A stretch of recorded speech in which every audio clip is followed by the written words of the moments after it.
if you suddenly find yourself in that dreaded meeting with HR, it could be difficult to negotiate for a better severance package on the spot. Here are some questions you can arm yourself with, from what's in your severance package to your non-compete clause. We've asked some HR experts for their answers.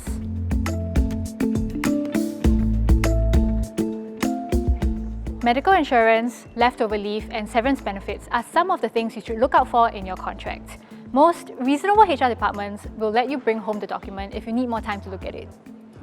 What one could also check with their employer is if they can be put on garden leave. So what happens here is that you don't have to immediately cease your employment. Generally, companies will offer you a month or a half a month for every year that you have served in the organization. There will be utilized annual leaves that will be paid out to you in cash to you. There will be notice period encashment. Try to understand what other benefits are they giving to you.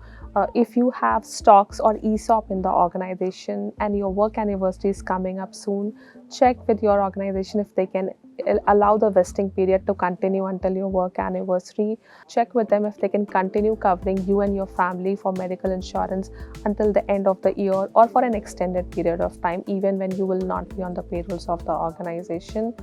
I think one important thing is to really understand when your benefits expires, when can you actually claim and use your benefits, and what benefits are still you're entitled to before your last day of employment, because some benefits, like for example annual health screening, might even expire before your garden leave ends. So it's important to cross-check that and also understand when do you need to submit your claims by, because you might not be able to access the portal after your last day of employment.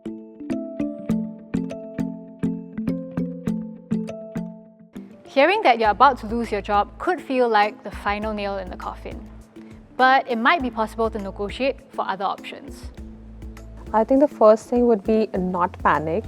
This is a fairly common practice, unfortunately, now in the industry, and it's important to know you are not the only one. So we can just take a pause, understand what's happening, and then go in. So you'll be able to have a better conversation with your HR or manager or whoever is representing.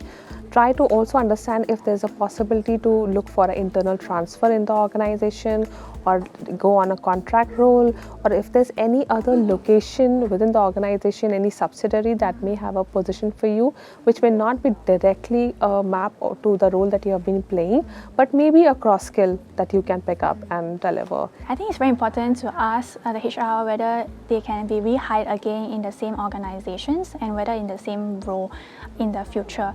The reason being is that sometimes it might be a pure business decision to lay off the entire team or your particular positions. So by knowing when exactly you can be rehired, that can give you more time to prepare for the potential rejoining of the same organization in the next 1 to 2 years' time. Your company might even help you find a new job elsewhere. Negotiating your non-compete clause and asking for outplacement support could help you get back on your feet faster.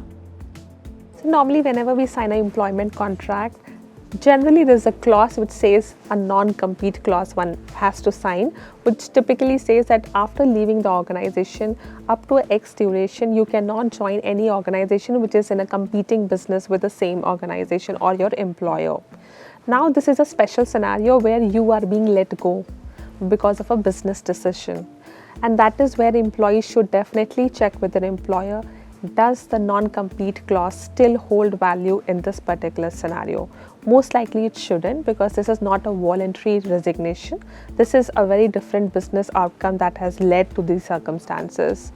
After that, one can also check with their employers if they can get any kind of outplacement support from the company. Usually, employers will provide outplacement services for employees who have been impacted by the layoff.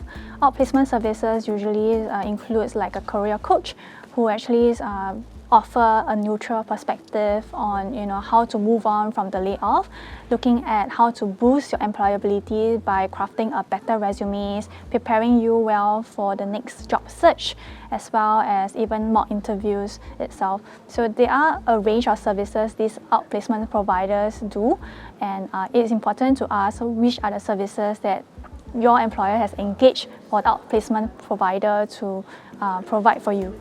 If you need additional support, you can actually ask the employer whether they have employee assistance program, which offers more mental health related support, including like psychological counseling, mental health support and resources that you can tap on.